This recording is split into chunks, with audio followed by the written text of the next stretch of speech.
Today is the first day of National Foster Care Awareness Month.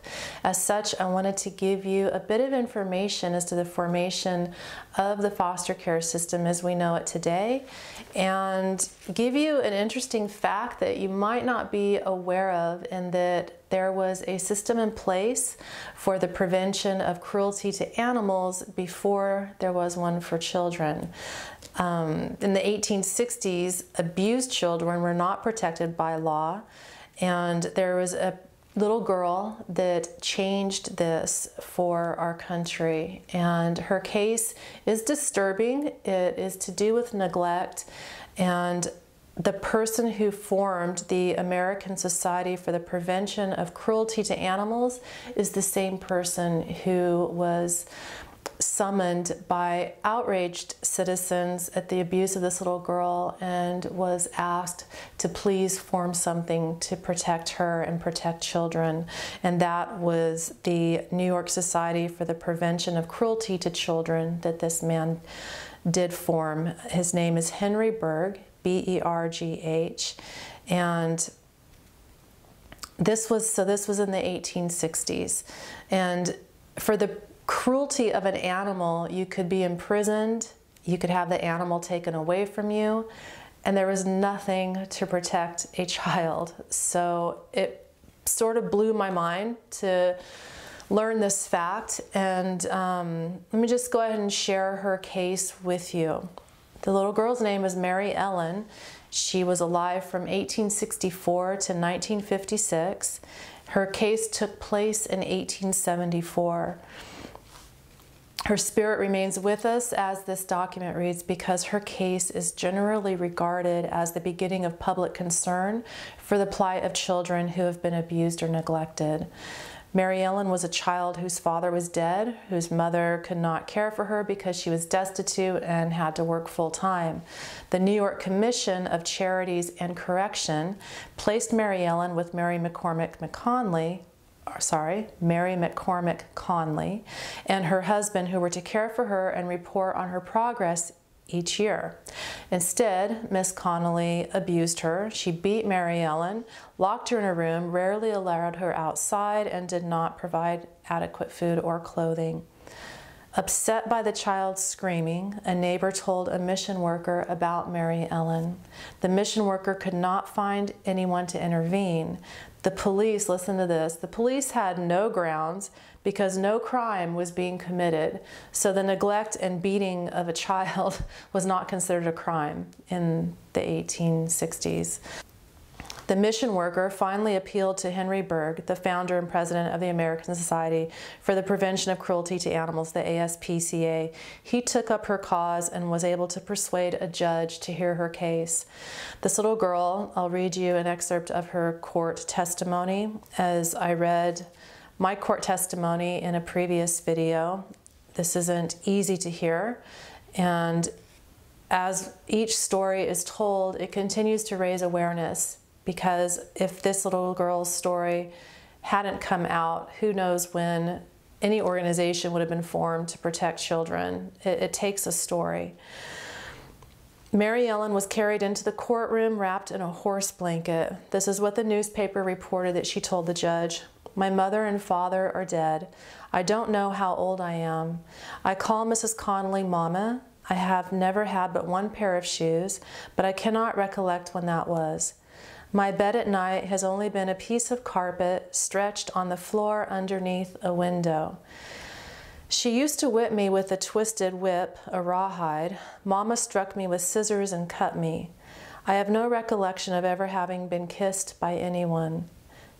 Have never been kissed by Mama. Whenever Mama went out, I was locked up in the bedroom. I do not want to go back to live with Mama because she beats me so." Mary Ellen was removed from the people who had mistreated her, and her case stirred enough public attention, and complaints began to pour in to Henry Bergh. So many cases of child beating and cruelty to children came to light that citizens called a community meeting and formed an association for the defense of outraged children. That association gave rise to the Society of the Prevention of Cruelty to Children, which was formally incorporated the year after Mary Ellen's situation came to light. There is a timeline, which I won't get into. I did find another YouTube video that, if I can find it again, I'll attach it to this one, that gave a timeline history of the formation of the foster care system. But I did want to point out that beginning in the 1970s, the United States Congress became aware, along with the rest of the nation, that the child welfare system was not adequately protecting children. From a historical perspective, it can be said that we're still relatively new to the concepts of protecting children who have been abused and neglected. We're also new to developing appropriate systems, methods, and programs to cope with the problems these families and children face. So that was in the 70s. And as I've shared some of my foster care story, I was placed into the system first as a toddler, which would have been in the late 60s, and then permanently into the system at about 10 years old, which would have been in the late 70s. So as I went through the CASA training, I realized that I was essentially part of the infancy of the development of the foster care system as it is today.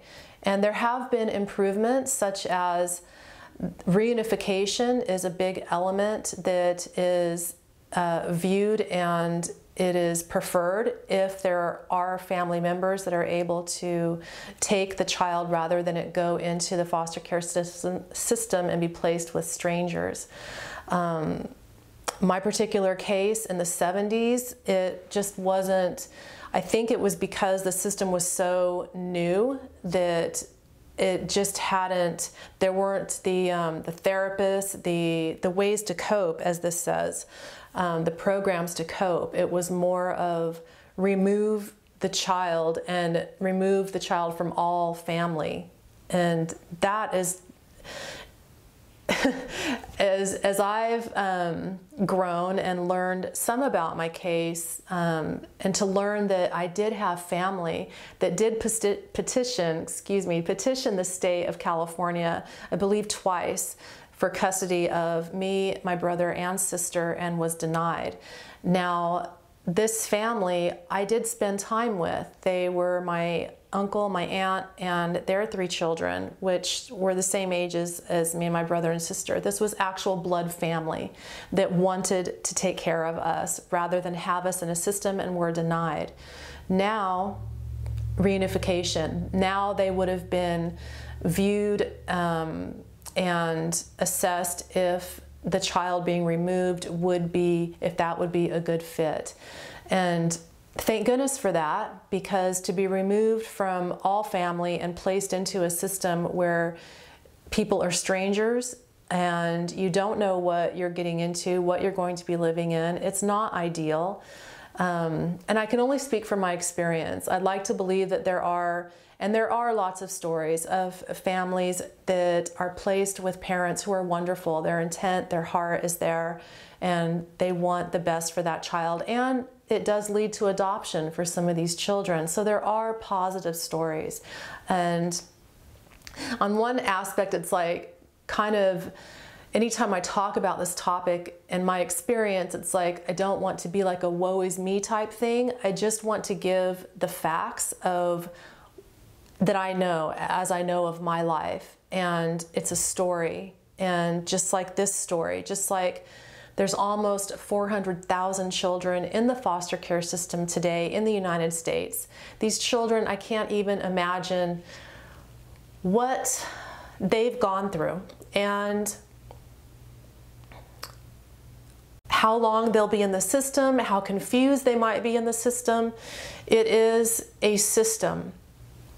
And it is an isolating, segregating type of experience, at least it was for me. Some of the positives of the internet today is that it is something that there are programs now. I'm sure that there are ways that kids can connect. There are ways that families of foster children can connect. So that's the positive of social networking and the internet. But I just want to give like a broad perspective of my own experience, as well as stories that I can share with you, as well as statistics and and just be able to continue to raise awareness on foster care. It is something I lived. It's something that, to emphasize here, programs to cope with the problems that families and children face. When I was in this system, I was just left to cope, you know. In my particular situation, I wasn't taken to therapy. I wasn't, I think I had an assessment annually to determine if I was okay. And so based on that annual assessment, you know, I was okay.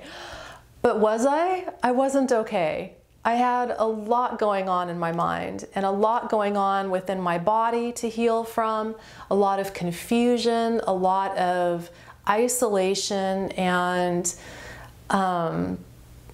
yeah, it's such an important issue to address, because as we know, generational trauma sometimes repeats, and the, you know, ways to cope with the trauma, it's not always delivered. It's not always even found until way into adulthood. And imagine if the children that are in the system now can receive aid, can receive help, can receive ways to cope, so that as they go through their adolescence and into adulthood, that they have those tools to manage the trauma that happened to their brains, to their bodies, to their developing system. I didn't have that. And some of the books that I've been later introduced to, as far as healing, The Body Keeps the Score, that was something that was a horrible read, as far as reading it and having to set it down to truly process the development of my brain and the trauma, that how it impacted it. So think of the almost 400,000 children in the foster care system who are going to grow up, and will they have ways to cope in society? Will they have ways to, you know, to learn a skill and a trade, to manage their emotions, to manage this trauma, to feel worthy of having a place in society, to feel worthy of that they are good people. They're good people.